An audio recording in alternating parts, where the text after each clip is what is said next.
আলাইকুম রহমতুল্লাহ। আসলে বিষয় হচ্ছে কি এখানে বিষয়টা এরকম নয়।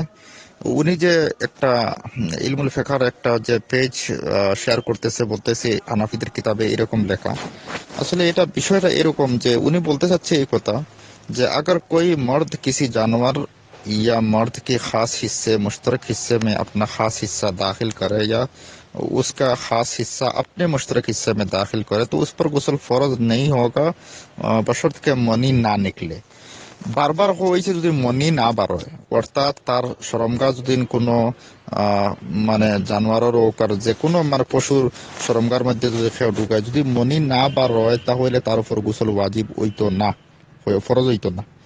इसी तरफ अगर कोई औरत किसी जानवर या मर्द का खास हिस्सा या कोई লাকড়ি या উংলি মানে বেটিনতে যদি তার লাকড়ি বা আতর আঙ্গুল বা কোনো কিছুতে সরমগার মধ্যে ডুগায়, যদি মনি না বার হয় তাহলে তার উপরে গোসল ফরজ হইতো না, ইতা লেখা।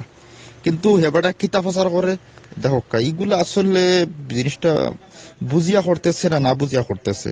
আরে ভাই, কোনো কারো কিতাবের মধ্যে ভুল থাকতে পারে, তার আকিদার মধ্যে ভুল থাকতে পারে, এগুলা ইলমুল ফেকার কিতাব বা ফাতাওয়ার কিতাব যেগুলা আছে এগুলা দেখেন ভাই। খালি যে সব বিষয় তোমরা যদি ফতোয়া দেখো তাহলে তো কি বলবো আপনাদেরকে, কোরআন হাদিস যেহেতু আছে ভাই, সেগুলাই আমরা খাস করে ফলো করি। যেগুলো অস্পষ্ট বিষয় আমার আকাবির ফকিদের কাছে যাইতে হবে, ফকিদের কথা বুঝতে হবে।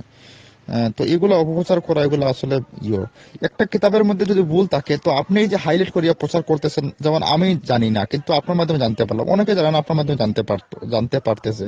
তার মানে এগুলো আপনার ইসলামের নামে অন ইসলামিক কাজ করতেছেন, ইসলামের অপপ্রচার করতেছেন, ইসলামটাকে আপনি মানে হ্যায় পূর্ণ করতেছেন, বা হানাফি ফিকাকে আপনি হ্যায় পূর্ণ করতেছেন।